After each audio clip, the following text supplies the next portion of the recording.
Hello, everybody. Good morning, good afternoon, good evening. It's good to see a lot of familiar names.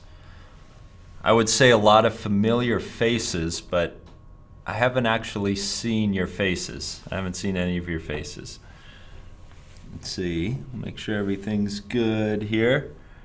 How's the sound? I'm always worried about the sound. After that one time, it was very robotic and alien-like.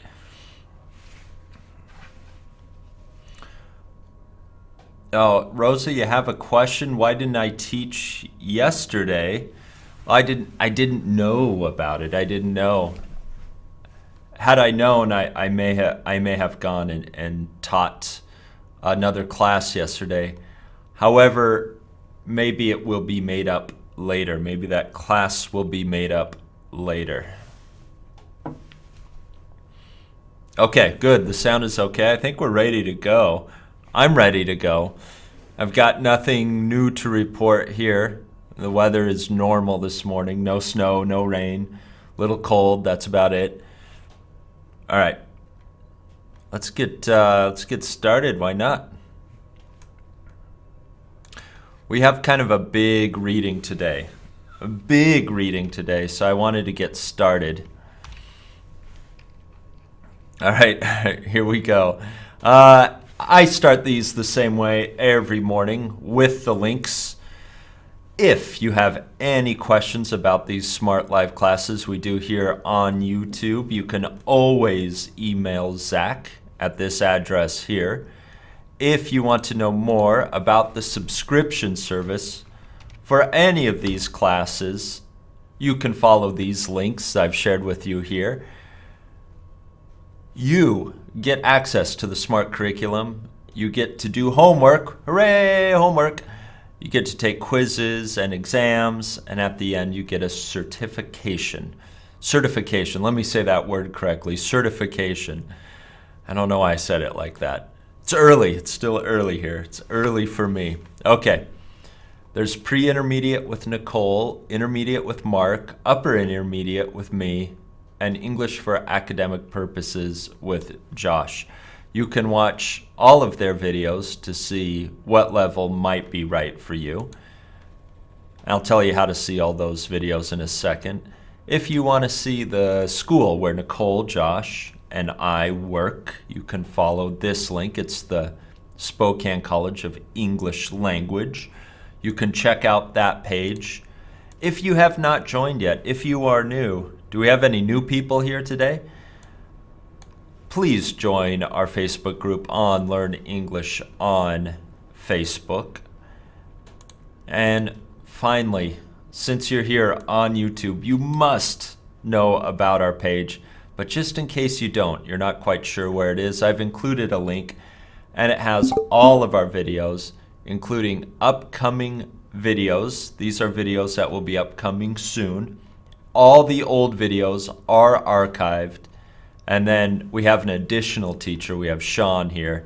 He has another class too at the bottom. So look at all those classes. I miss Sagan too. I miss Sagan too, Rosa. Although I'm lucky enough I get to live in Spokane, so I might bump into him. I might run into him from time to time. Okay, that's just my little introduction at the beginning of every video. I have shared those class notes with you.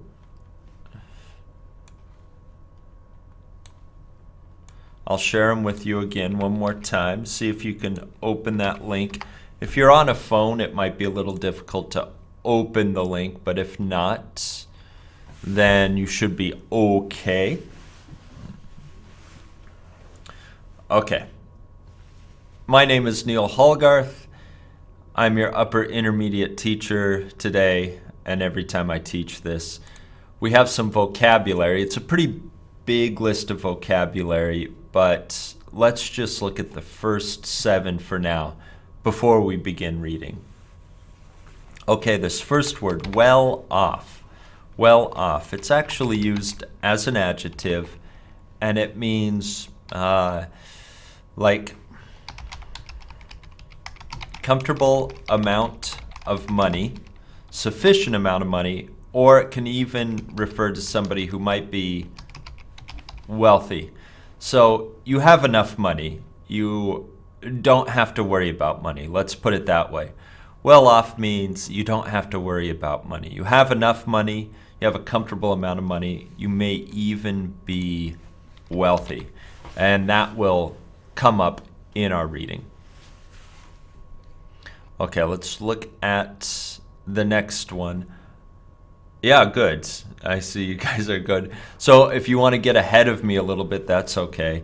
I'm going to be looking at the first 7 words. Assault. And here, it's going to be used as a noun. Assault is an attack. Attacking somebody physically. Well off, that's a good question. That's a great question, Leo. Well off looks like a phrasal verb, but notice this is an adverb. Well is an adverb. Usually a phrasal verb is made of a verb and a preposition, and here we have an adverb and a preposition, so not a phrasal verb, but it looks very much like a phrasal verb. It's actually used as an adjective. Yeah, an attack. An assault is an attack. In law, last time we talked a little bit about the law, and here I'm talking about it again. In the law, assault is attacking somebody physically. A physical attack against somebody else. Yes, it's violence.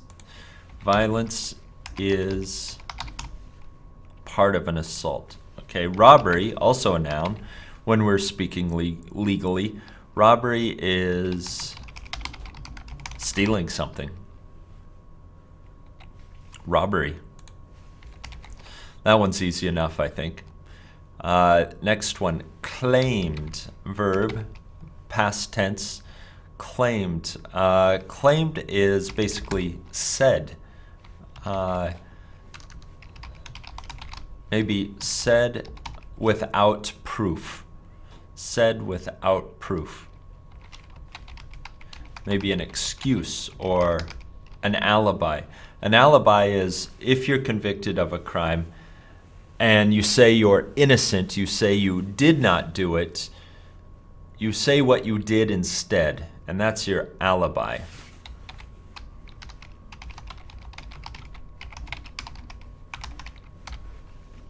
Your alibi. Yeah, declaration, that's a good one. Declaration, statement. And I see you know the distinction between like robbery or theft. Yeah, robbery is stealing from a place, like a bank. Not from a person, not from private property, but from some business, like a bank. That is robbery. Yeah, convicted is accused. Someone said you committed a crime. Convicted. And this is formal. Formally accused. Found guilty. Convicted. And this, when you get convicted, you get sentenced, and that's our next word, sentence. A judge determines how long you should be in jail or prison. That's your sentence. Your sentence is how long do you have to be locked up? How long do you have to be put in jail or prison? Oh, you thought, so Moxon, you thought an assault is just referring to military or soldier? No, it's actually a legal term. It's a legal term. This is what law calls a physical attack against somebody else. Yeah, Aaron, a robbery could be a bank or a casino or a place of business. This is robbery. Robbery. Yeah, they might put you in the supermax. When you're convicted and sentenced, they might put you in a supermax, super maximum security prison if it's a very serious crime. That's the second time the word supermax has come up. Super maximum security prison. And these are for very, very serious crimes. Very, very serious crimes. And then, yeah, sentenced. We can think of convicted and sentenced. These are the punishments that are given by a judge. Given by a judge. Then we have juvenile. Juvenile. Juvenile, and I'm going to use it in the legal term. It's going to be an adjective. Juvenile is the jail that people under 18 go to. Now in America, I think some states are different. They try to lower the age. I believe perhaps, I don't know for sure, but I think some states you can be 17 or 16 even and be convicted as an adult, but usually 18 or older to be an adult. If you are a teenager and you commit a crime, you will be put into juvenile. And there I just used it as a noun, so legally it can be used as a noun or an adjective. He was sent. Verb, adjective, convicted, verb, or adjective. Claimed, okay. You want to see claimed in a sentence. The man on trial, and trial is when you go to a court, the man on trial claimed he was innocent of all charges. And charges are the crimes they say the police or the legal system say you committed. The man on trial claimed he was innocent of all charges. Vivek, you're just joining us. We haven't even started reading yet. We're just covering the first 7 vocabulary that we will see in our reading. And before we begin reading, I'm going to show you a trailer. So I'm going to go to the Smrt English site, go to the library, go to the upper intermediate class, which is English 125. This is Unit 8, so go down to Unit 8. We're on this reading. So we're going to read about a true person. This is based on a true story of a boxer named Rubin Carter. And actually, I've talked about this guy before, and I didn't realize that we had a reading based on him.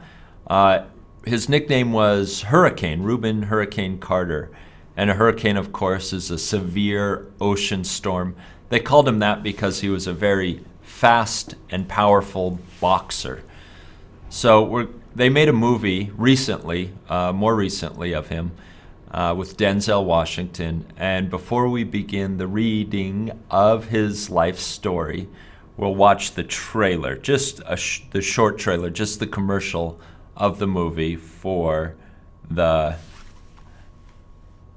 movie. So I'm going to pop out and I'm going to get this started.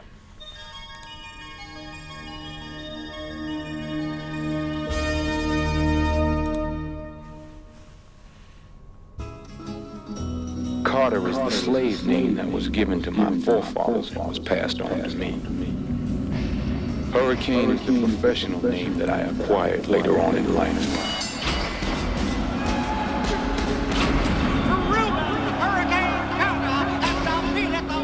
One thing I could do, and the only was box. Can you believe that black punk thinks he's champion of the world? We're looking for 2 Negroes in a white car. Any two will do. Look carefully, sir. Are these the 2 men who shot you? He said no. Take another look, sir. Carter, you are sentenced to be imprisoned for the remainder of your natural life. I'm innocent. I've committed no crime. Crime's been committed against me. I'm dead. Just bury me, please.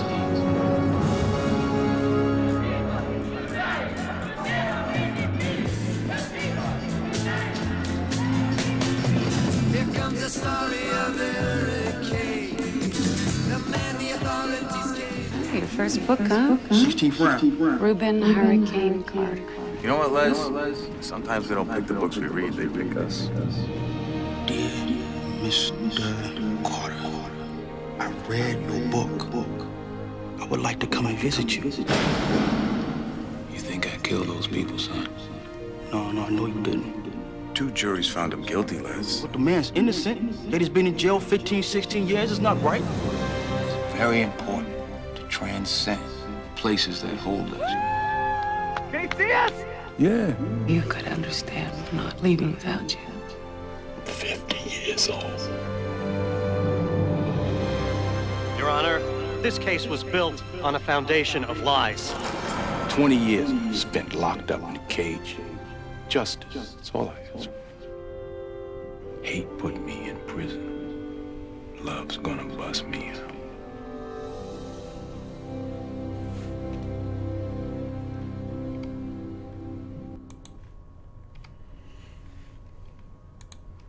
Okay, that was the trailer for The Hurricane. Welcome, Abir. We just watched a trailer for a movie called The Hurricane. Now we're actually going to read the story of Rubin Carter, Rubin Hurricane Carter. Okay, go ahead and follow along with this first paragraph. Hopefully you can see that in its entirety. Yes, good, Leo. Before we begin, Leo asked, is he guilty or not? That is the question. Yeah. According to him, he was not guilty. And if you want to see the results, you can find out some of this in the reading. You can see the movie. Or he did write a book, as you saw in the trailer. He did write a book. You should read the book. 20 years in jail. Yeah, crazy. Okay, here we go. Let's start off with the first paragraph. Rubin Carter was born on May 6, 1937, in Paterson, New Jersey. His parents were fairly well off and had 6 other children. When he was 14, he was arrested for assault and robbery, although he later claimed that it was a case of self-defense. Nonetheless, he was convicted and sentenced to serve time at a juvenile prison. Okay. So maybe we can think of a quick summary. This first paragraph, we don't really need to cover the content or exactly maybe summarize it or paraphrase it, but what does this first paragraph, what kind of information does it give us? It gives us Carter's background and his legal, I guess we can call them legal troubles, legal issues. If you remember from, actually we covered this last class, self-defense. He said that he was defending himself, that he committed violence, a violent crime, because he was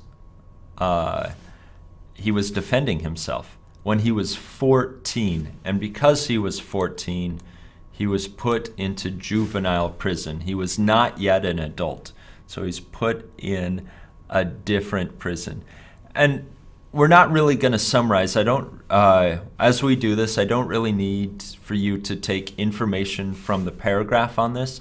What I want you to do is just very shortly, maybe not even a full sentence, maybe in just a clause or a phrase, what these paragraphs cover, what kind of information is covered. All of this, and the reason we're not summarizing and paraphrasing, we know already all of this is going to be a biography about Rubin Carter. We already know the subject, the topic. So we just need to quickly maybe cover some of the what piece of his biography these paragraphs cover. Okay, so let's look at the next one. And if you have any questions as we read about vocabulary or meaning, you can go ahead and ask in the chat.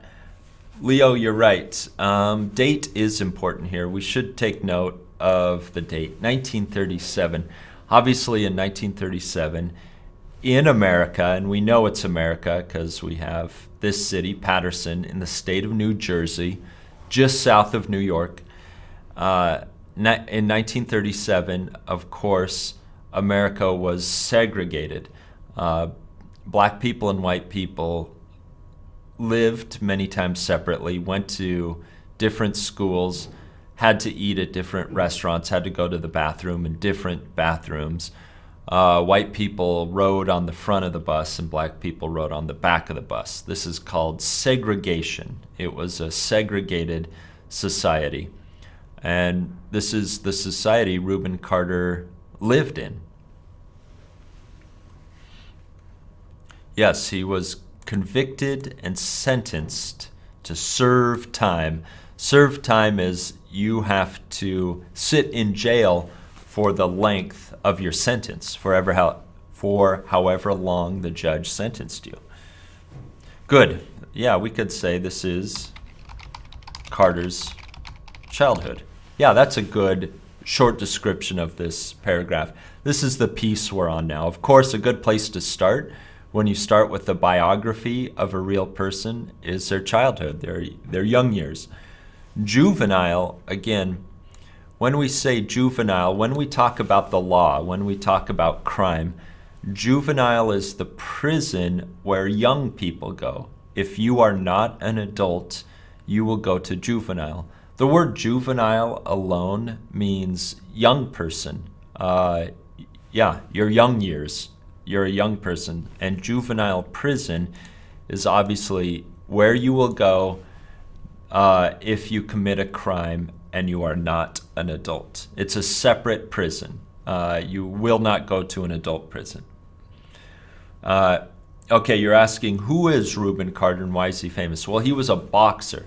So we're going to learn more about him. He was a boxer, a talented boxer. So he was an athlete, and he was known for that. He was a celebrity athlete. And then he became famous for being in prison, and he wrote this book that he was wrongfully imprisoned. He should not be in prison. And the book made him famous, and people protested to try to help him get out of jail. That song you heard in the trailer, that was by Bob Dylan. Bob Dylan wrote a song in defense of Rubin Carter. He also wanted him to get out of jail. Adolescence or childhood, yeah. Juvenile is like adolescence or childhood. So in Leo, in the USA, can juveniles be sentenced to death? They cannot. However, some states have different ages at which you can be tried as an adult. I believe the youngest you can be tried as an adult is 16. If you're 16 years old, in some states, you can be tried as an adult. To get the death sentence, of course, you have to kill someone else. So if a 16-year-old were to murder somebody else, they could possibly get the death sentence. I don't believe any states kill criminals by using the chair anymore. I don't think any state uses the chair anymore. I could be wrong, but that's my understanding.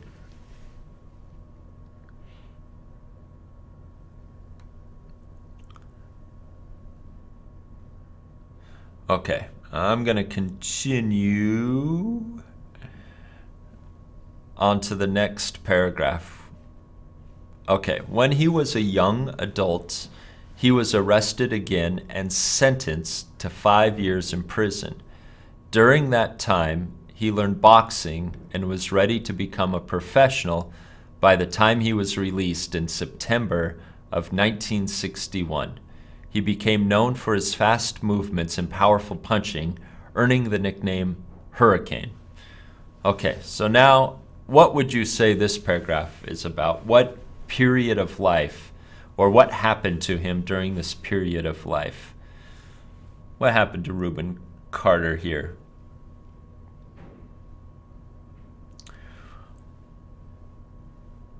Welcome, Mubarak. Welcome to you from Morocco. I'm here in the United States. We're doing a reading today. It's the biography of Rubin Carter, who was a boxer.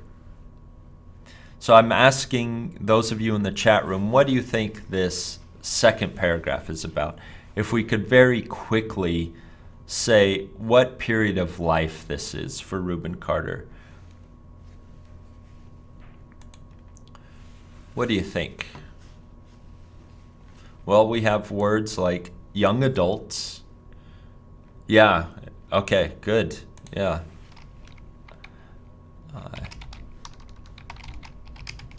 He learned boxing while in jail.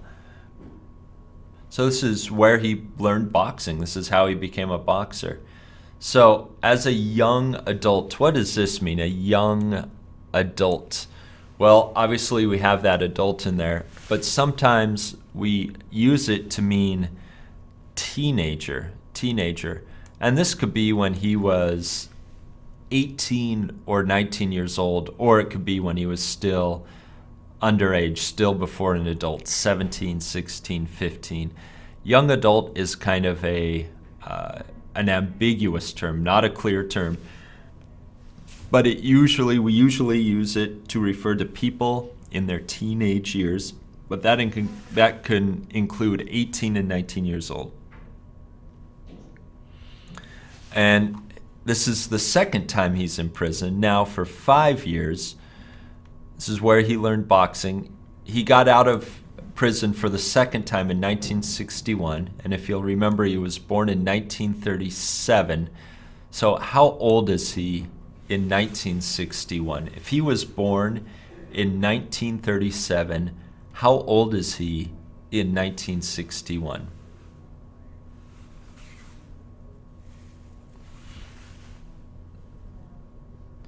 Usually, young adult, though, isn't pre-teenager. Adolescent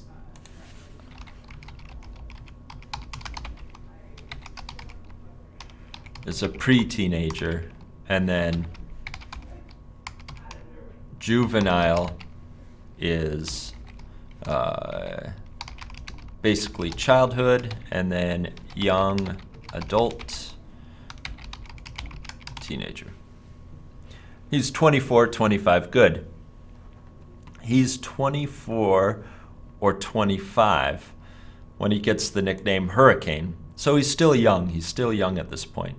So we know about his background. He had legal troubles even as a child, even at 14. And then he was arrested again. He was put in jail again. He gets out. He's 24 or 25 years old. Okay, let's see what happens next. And I'll move this down. On June 17th, and I'll pop out, so I'm not covering the paragraph. On June 17th, 1966, at 2:30 a.m., two black males entered the Lafayette Bar and Grill in the city of Paterson, New Jersey. They began shooting, killing the bartender and a customer, as well as wounding a female customer and a male customer. Carter and his friend, John Artis, were brought to the scene of the crime after being pulled over, since they matched the description of the suspects. Although there was no physical evidence that they were related to the crime, police did find a pistol bullet and shotgun shell matching those used in the shootings. After being given a polygraph test, the examiner claimed that Carter was using deceptive methods to answer all questions about the crime. I'll let you look at that. Can we think of a short description to say where we are at now in Carter's life? Where is this in Carter's life now? Or what happens in this paragraph? Really quickly, can we think of a short phrase to describe this? So in 1966, so now he's 29, maybe even 30 years old. Welcome to those of you who are just joining us. We're doing a reading on Rubin Carter, who was a boxer. And how about a short description, or what happens here in his life? Yeah. How about investigation? I'm going to say Carter was accused and investigated for this time it's a serious crime. It's a murder. He's being investigated for a murder. Yes, here we have lots of legal trouble. This is more serious than what happened in his life before, obviously. This is a serious crime. It was a murder. Here we have killing the bartender and a customer. So 2 people are dead, and then wounding a female customer and male customer. And 2 people are wounded. And for those of you who have seen the movie or know this story, he was accused of a crime he wasn't actually a part of. He was not lucky. Okay, there are some words in there. Let's go up and talk about those words. Here we have wounding. What does wounding or wound mean? And here it's kind of a gerund, so we can say it's a noun or a verb. Wounding, what does that mean? What does wound mean? It comes from the word wound. Then we have pulled over, and here's a phrasal verb.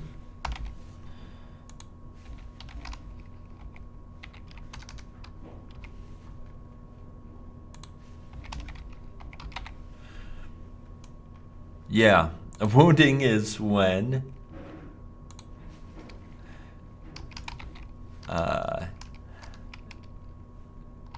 we can say damage to the body.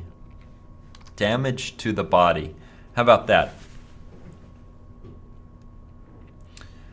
Welcome to all of those just joining us. We are talking about a biography of a true person named Rubin Carter, a boxer who was convicted of murder. Yeah, an injury. And with that ing,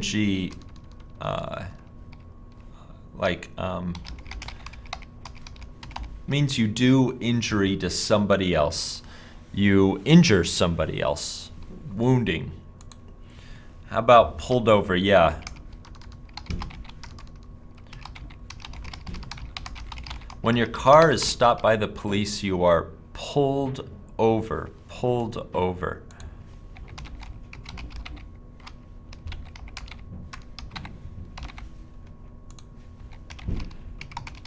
How about any of these other? How about pistol bullet? That might be very self-explanatory.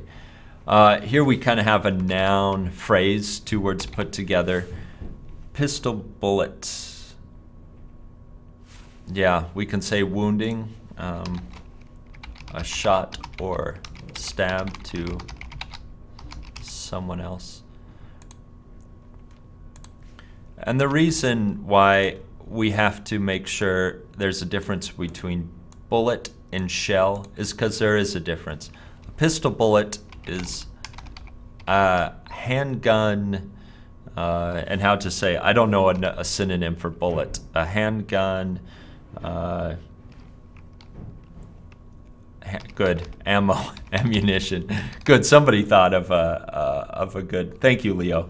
thought of a good synonym. Handgun ammunition. Shotgun shell, of course, there's no other word for shotgun. Shotgun ammunition. So they have different kinds of ammunition. Whatever you put in it to shoot out of it will be different. For shotguns, it's a shell, and for a pistol, it's a bullet. All right, bye-bye, Rosa. Okay, polygraph is another word for lie detector test.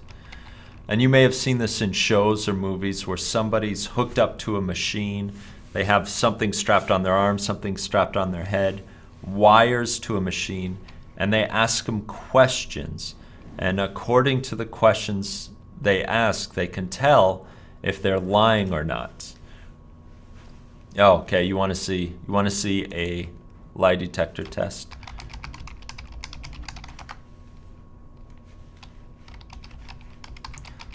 Let's start with a polygraph machine. Here we go. Oh, that's very tiny. Super tiny. Maybe get a bigger one now. All of them big. There, how about that one? Can we give... Wow. What's the deal? Why are they so small? Okay. Maybe getting better. You get the idea. You're hooked up to a machine, and the machine can be able to tell if you're lying or not. Yeah, by pulse control. By pulse control. Now, of course, there's ways to cheat on a polygraph machine, but I hear that it's very difficult, and that polygraph machines actually have a pretty high degree of certainty, although I wouldn't say 100%. They're not 100% accurate. There's something that they are a machine that has to be used along with other methods to tell if somebody's lying. And again, for those of you just joining us, we are doing a reading. I know I'm showing pictures now, but we are doing a reading about a true story of a boxer named Rubin Carter. Here's a bullet. Of course, you may probably know what a bullet looks like, as opposed to a shotgun shell. So there's a bullet, and here is a shell. So you can kind of see the difference.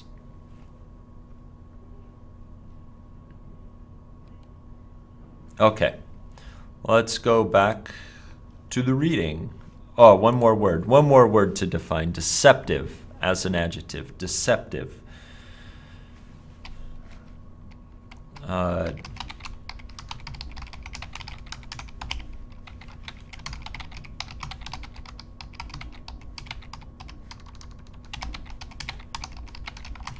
Deceptive is when you don't tell the truth. You are able to lie to or fool someone. You are deceptive. You are deceptive.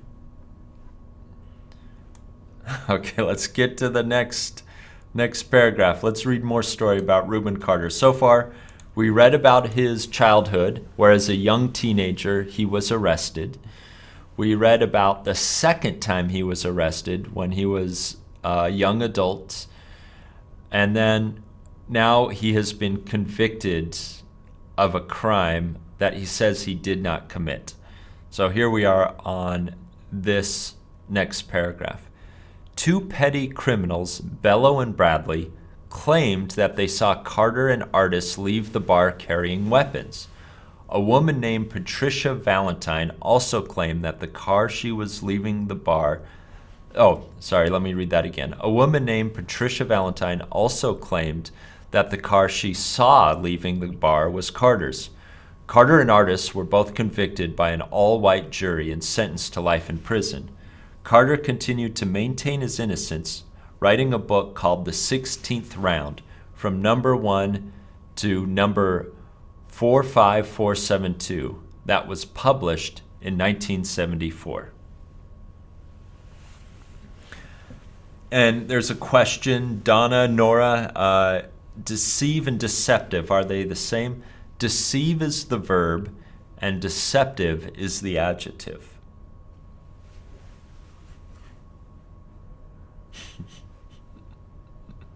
Okay. Yeah, we have some more vocabulary here that we'll talk about. But first,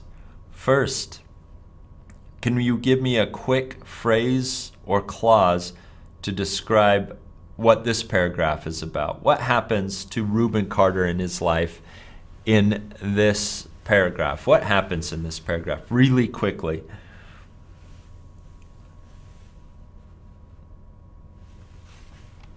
And I'll say something. When people say they saw a criminal do something, we call those people witnesses. Witnesses claim, we can use that word, witnesses claim claim Carter was at the scene of the crime, where the crime took place.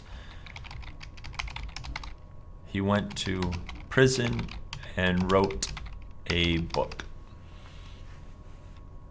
Okay, let's look at this vocabulary now. Petty. There are questions about petty. It's an adjective. Petty is a minor crime. The way to describe a minor crime or criminal. People who I'll try to, oh, did I? No, I didn't. Of course, I didn't spell it right. Misdemeanors, people who commit misdemeanors. Misdemeanors are not serious crimes, small crimes. Maybe if you break and enter into someone's house and steal something, or you pick somebody's pocket and take their wallet. These are not serious crimes. If you shoplift, if you go into a store and take like food and drink, these are small crimes, and we often call those petty crimes. Petty crimes. A deep crime, the opposite would be felony. Felony is a serious crime. Yeah, petty means tiny, small, not important. So the real meaning of the word is small, not important. Petty. We often can use this word to describe somebody who is selfish, just wants things that they want. Petty. Yeah, people that aren't high-ranking in society. That's right. You would not want to know a petty person. You don't want to be petty, and you don't want your friends to be petty. Petty theft, petty crime. We can use it with other words, petty theft or petty crime. Like this, petty. Okay, let's keep reading. Oh, we should talk about jury. We should talk about the word jury. 12 people that will determine if a criminal is innocent or guilty. So in the American justice system, and if you ever go to a courtroom, you will see 12 people, and they get to decide. They hear the two lawyers talk, the lawyer for and the lawyer against, and 12 people, just normal people, average citizens, will determine if the criminal is innocent or guilty. Sometimes the judge can disagree, but usually the judge and the jury agree, and then the judge's job is just to give the sentence. How long does the prisoner have to serve? But it's actually 12 people, not a lawyer or a judge, that determine if someone is guilty or innocent. And these are in big cases. These are in larger cases, usually in felonies. Not so much for petty crime. A judge can determine guilt or innocence in a petty crime himself. But in bigger crimes, There is a jury of 12 people. Yeah, and they're just ordinary people. And there's another collocation. Petty cash. Small cash. Cash that's used for fun. Cash you put aside for a different purpose. A small amount of money. Okay, let's go down. Next paragraph. Carter's story gained so much publicity that Bob Dylan wrote a song called Hurricane that suggested that Carter was innocent. Carter developed a strong following of supporters, and eventually Bellow and Bradley, the two primary eyewitnesses, changed their story and said that Carter and Artis were not the people that they saw leaving the bar. In 1976, he was given a new trial by the New Jersey Supreme Court. Okay, how about this one? What would you say this paragraph is about? Where are we at in his life on this paragraph? Go ahead and look at that paragraph again. What would you say this one is about?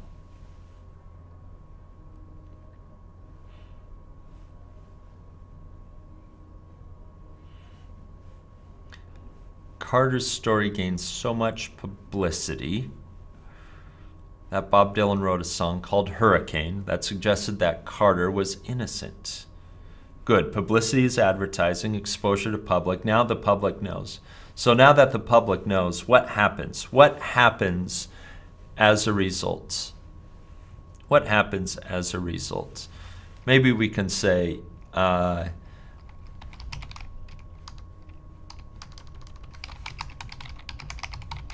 Carter gained support. You can just say witness. You see that word eyewitnesses? You can just say witness instead. Same thing. Carter gained support and got a new trial. It's a great song. I agree, CF Teaching. It's a great song. Bob Dylan's Hurricane. Okay, let's look at some of the vocabulary here. Publicity, eyewitnesses, trial, and Supreme Court. Okay, publicity. Publicity is exposure to the public usually through the news. Something becomes public information, and usually through the news. These days, of course, we have social media, so that can create publicity. TV, news, movies, anything, magazines, anything like that can create publicity. Now the public is aware, they learn about something, and now it is considered public information. It is like, we can think of it a bit like advertising. It's a bit like advertising. We also read eyewitnesses. So we talked about witnesses, people who see a crime. Eyewitnesses, that I there just is just to reinforce the idea that someone saw something happen. An eyewitness is someone who saw something happen. They saw it with their eye. And it's kind of the same as saying witness. You can just say witness. But we also say eyewitness. Now, I won't be singing any songs today. Sorry about that. Today we're doing a reading and not a song. Next time we have a song, next time we do a listening and have a song, maybe I'll try my hand at reading again. Trial. Trial is going to court and trying to prove innocence or guilt in front of a judge and jury.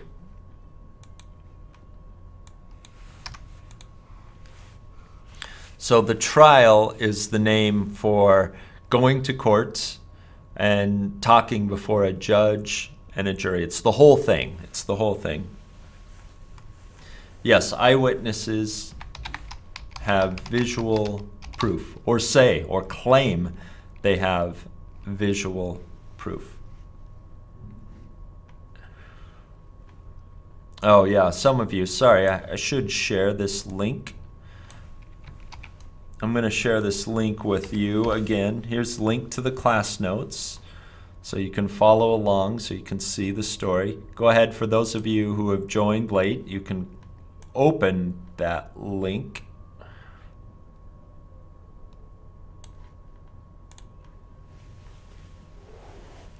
Okay, let's go to the next. You know, that's a good question. Before we begin, Nadir, that's a good question. Can we say ear witness? I don't know. I've never heard it before. But if somebody said they heard something, it would make a lot of sense to say ear witness. That would make a lot of sense. Okay, let's continue.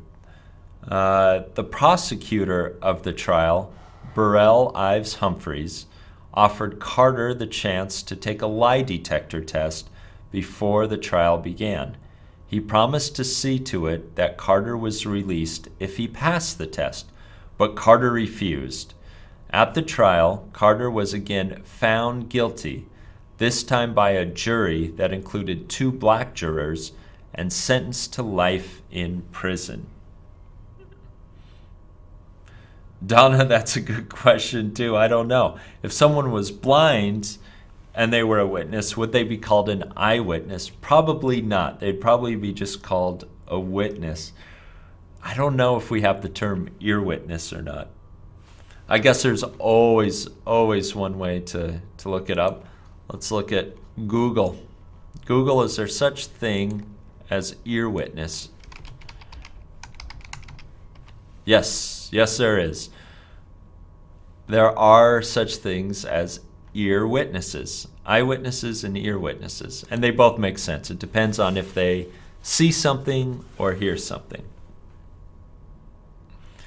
Okay, so how about this paragraph? What is this paragraph about? Carter was found guilty in the retrial. So he got a retrial. He got to go before a judge again, but again found guilty. Poor guy. Poor guy. Oh, you can't open the link? Some devices, like if you're on a phone, it might not work.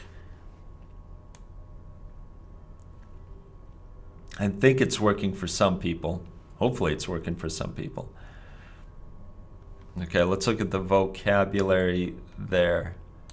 Found guilty. Found guilty. We can call this a verb phrase. Can even be used as an adjective, I think. Found guilty. Judge and jury decide a criminal is guilty of the crime.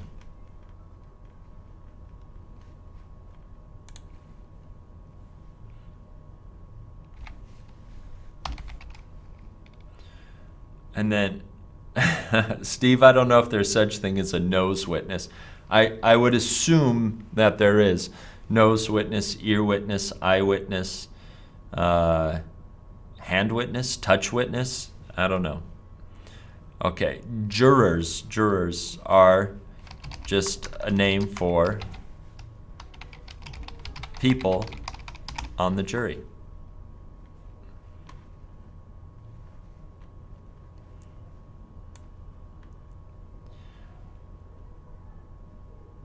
Okay, next. In 1985, a United States District Court Judge, H. Lee Sorokin, ruled that Carter's trial had not been fair and the prosecution was based on racism and concealment of evidence. In 1988, all charges were dropped against Carter and Artis. Okay, so finally, Carter is found innocent. In 1985. Can you remember when all of this started? It started all the way back in 1966. So about 20 years. He was in prison for about 20 years for this one crime. This is not counting the time he was in prison before. But this time in prison, he was in there for 20 years.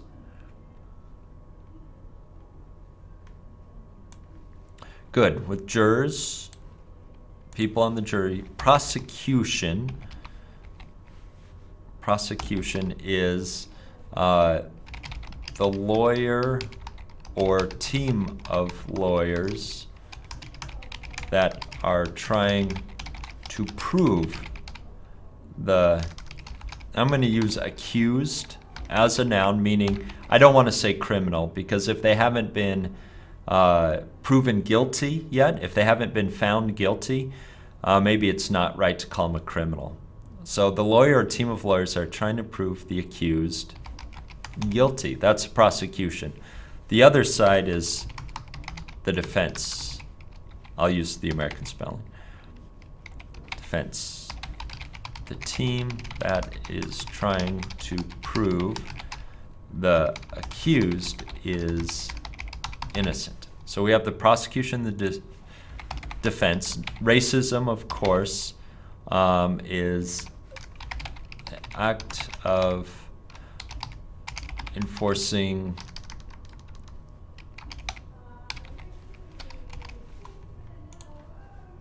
there we go. Different standards for people according to their race. So racism exists in a society, I shouldn't say enforcing, it's too legal. The act of applying different standards for people according to their race. Racism exists in a society when different standards are given to different people according to their race. It's more than hate and dislike towards other races. It's when it starts to become practiced in society. There is a result of that hate of different races, that hate or that fear or that ignorance of other races. Now different standards are applied. And here, Rubin Carter was found guilty because racism was used in the courtroom. Racism was applied in the courtroom. Racism is, of course, it's the worst when it becomes a practice in society.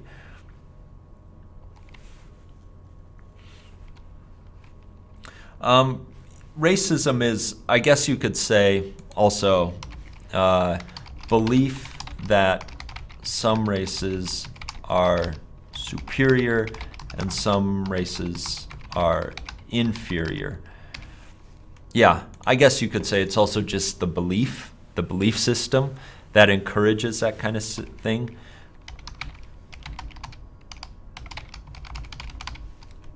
Charges are what a person is accused of doing and dropped. Adjective, verb.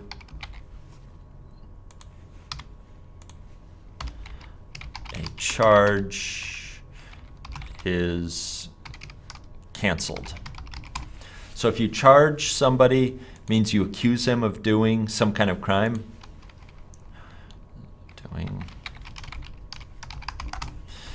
And dropped is when the crime is canceled. Yeah, so Rubin was unfairly accused of the crime. He was innocent. Real quickly, I'm almost out of time. I got no minutes, but I'm going to read it real quick just to finish. This is our last paragraph. Following his release, Carter moved to a farm near Toronto, Canada. In 1993, he was made executive director of the Association in Defense of the Wrongly Convicted, serving until 2005. Currently, he works as a motivational speaker. on October 14th, 2005, he was awarded an honorary doctorate of laws from York University. In 1999, his story inspired a feature film called The Hurricane, starring Denzel Washington. Okay, and there's the story of Rubin Hurricane Carter. Yeah, you could say he was, well, I don't know if he was framed. It wasn't a plan. It wasn't planned. He and his friend happened to be two black men. Two black men happened to commit the crime. Instead of trying to find out whether Artis and Carter were really guilty or innocent, they just decided it would be easier to convict these two men because they fit the description of witnesses. So it's a very unfair, very, very unfair. Okay, I have to go now. I'm out of time. Thank you for joining me for this one. I will be back next week for some vocabulary. Please join me then. Remember to like this and all the other classes. Nicole and Josh are teaching tomorrow, so tune in then. And maybe, is Mark teaching? No, he teaches weird times, Tuesday and Friday, I believe. Okay, so that's it. Thank you, everybody. I got to go now. I got to go. I'll share the link one more time so you can take a look at that. Until next time, have a good rest of your week. Have a good weekend. And I will talk to you all later. I look forward to it. Okay, bye-bye, everybody. Bye-bye.